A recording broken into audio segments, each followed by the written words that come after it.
Hello everyone, Kai back with you today. It's been quite a while since I've done a video. I've been otherwise occupied, so I apologize for that. Today I'm going to bring you a watercolor card that I have done for ScrapnStamp Canada.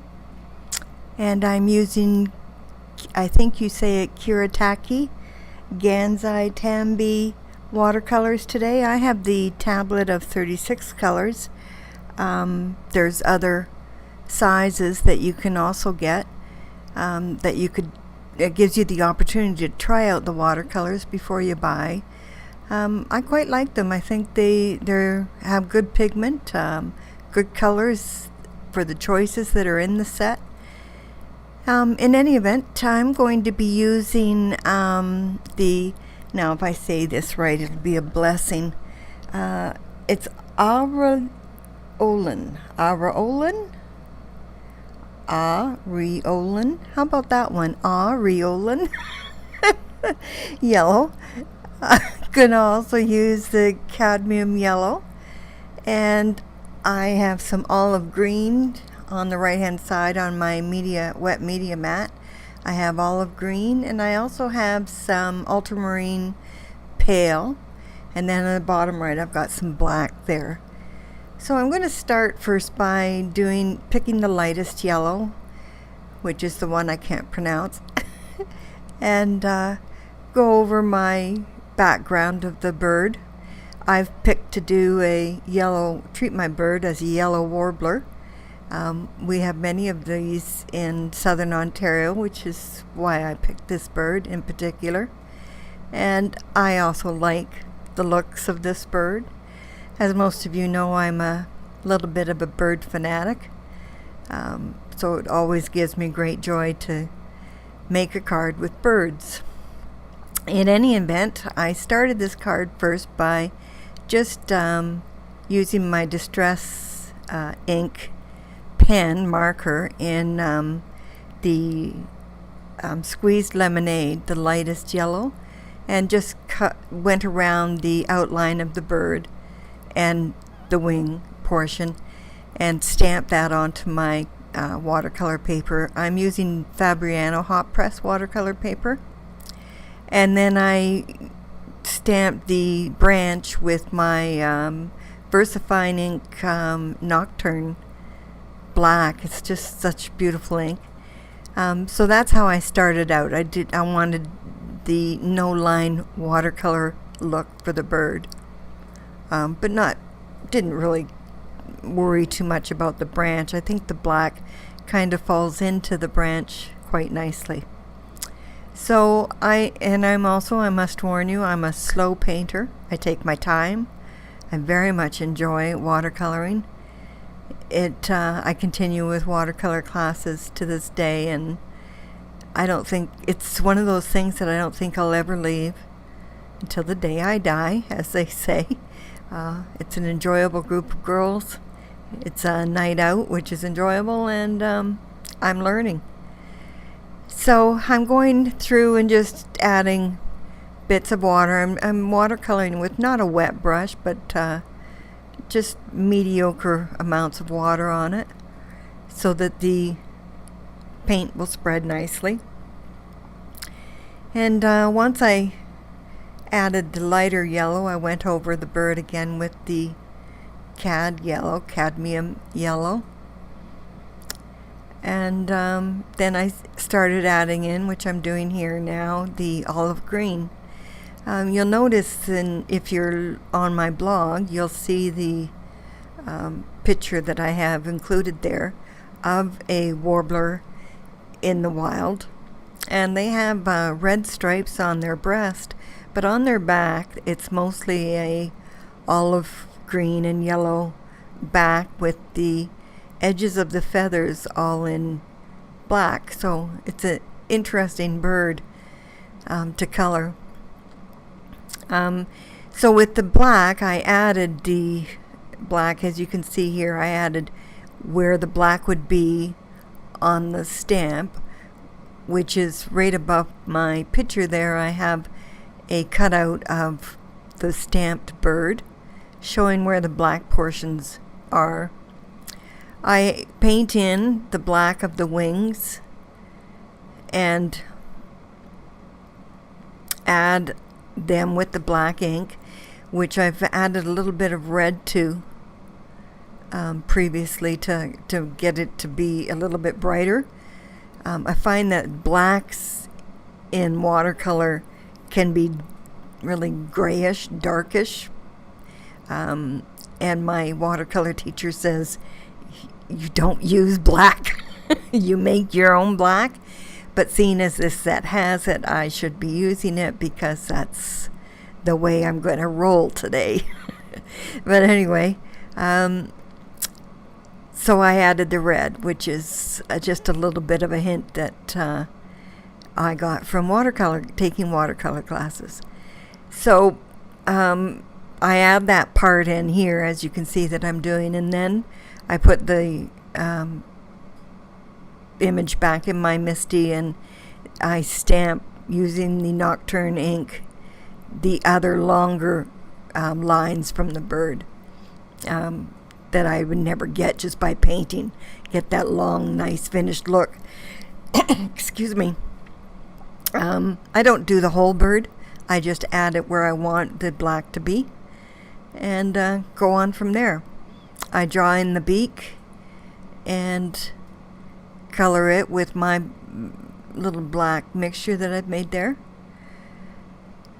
And I add the blue and the olive together as shadowing on the bird. You'll see that towards the end of when I am watercoloring him.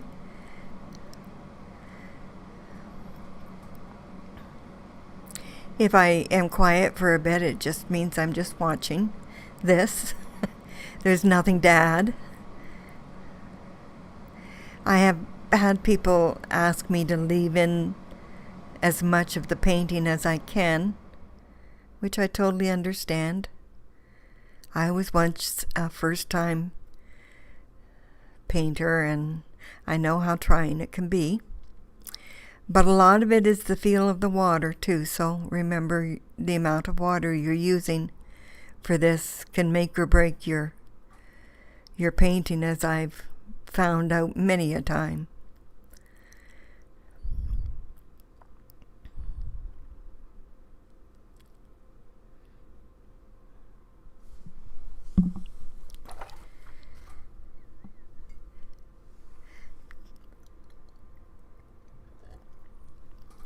I'm just adding a little bit more detail here to the bird's eye.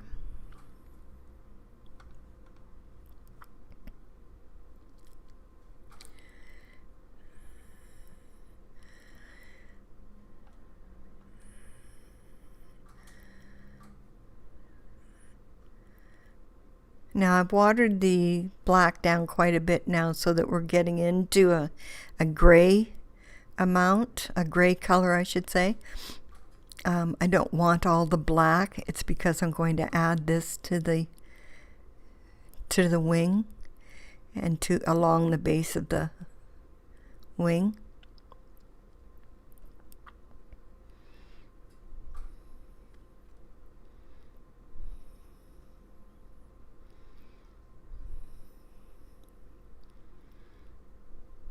And then blending out with the cadmium yellow.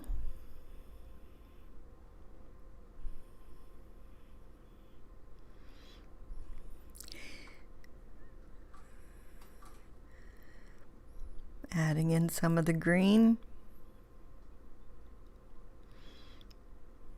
More yellow. And you can kind of see that when you're painting it, how much more is needed. Make that decision. This is such a cute set from Concord 9th. I just love it. It's called Songbird, if I didn't say that before.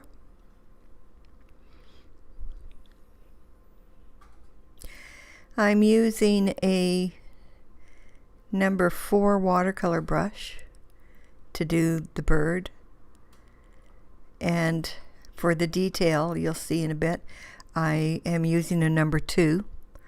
The brushes I'm using today are Da Vinci Series 10 brushes.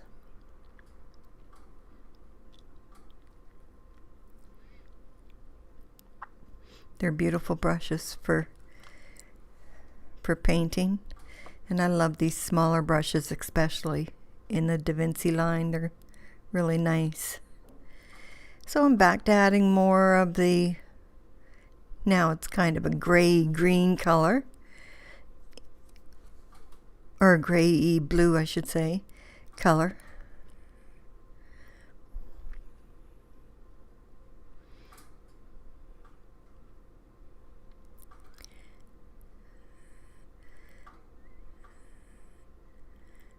Adding the blue here. This is the ultramarine pale.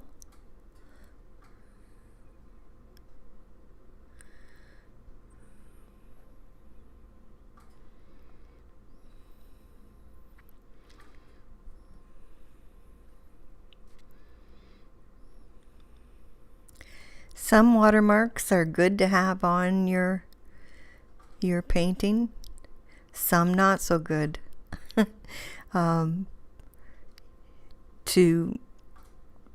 If there's a large watermark that you don't like, your best bet is to try and take it out. You wait for your piece to dry. It has to be totally dry, and then take a dry brush with a tad amount of water on it, and you can work the watermark out sometimes with this method, just by running it softly across the area. You'll have to repaint, of course, but that can work to fix a mistake. Just make sure it's a very clean brush and a clean change of water, so it's good clean water to do this technique or that technique. If it's still damp, of course, or wet, of course, you can blend it out with a brush it's damp but not wet, and let's start just a little bit away from where the line is that you want to remove, and blend softly away from it, going away from the area, and this will pull the color down as you go down with your brush. I would do things there. On the left is, I have the 4, and then I have the number 6. As I've used all of these sizes to do this watercolor. So I would say too, the most important thing that I've learned from taking lessons and being taught by a professional is that everything really depends on your paper, and it depends on your brushes, and using quality, good paints. Some of the paints that we have in the craft industry aren't very good. I'll readily admit that. Some are not, they don't last. They will fade out. So as long as you know the properties of the paints that you're using, so you know what to expect from it, all is good. These paints have a good reputation from all accounts, so for my taste, I want more colors. What can I say? In my palette, my watercolor palette has 48 colors, and I still want a few more added in there, but that means buying a bigger palette. So we just keep it at that for now, and I carry 2 palettes, my 48 palette and a 12 palette. So I'm pretty happy with the looks of it so far. I'm just adding touches to the legs, the feet, the claws. I've had my own bird give me a few of those claws. She thinks my legs are tree stumps that she can just climb up. But in any event, I'm just to the edge of the cut images. I just added some watercolor so it's not white. So, and then I'm going to add this little background behind my bird. And it's just a leaf stencil that I covered with the Distress Oxide Twisted Citron. I had spritzed the stencil and with the ink on it, and then turned it upside down on a piece of paper, cardstock, and dried it. And then die cut it with my stitch circle die. The bits that didn't have any color, I just, as you saw there, tapped into the pad, and I also used the leftover paint on the stencil to recolor where it needed it. And I also did the inside of the card with the same stencil. So I've finished my bird and my branch, and I'm just going to style him a bit. I like the look of a styled fussy cut item. Gives them some movement, adds more movement and texture to the card. My humble opinion, of course. You don't have to do this, but if you have stylers, I highly recommend it. I'm just using my brush cleaner mat there to do my styling, because on the back it's rubber. So I mount it there with the circle is on foam squares, and I'm mounting the bird on foam squares as well. And attaching. I have styled it so the branches stay down, like facing down. They're not going to come up. And to finish it off, of course, a little bit of jewels in the way of key lime Nuvo jewel drops. I had done some splattering with my Nuvo Aqua Pens using the ginger color, black, green, and the orangey ginger. So for my background. So that's my finished card. Thanks so much for joining me and putting up with this long video and my chit-chatting. See you next time.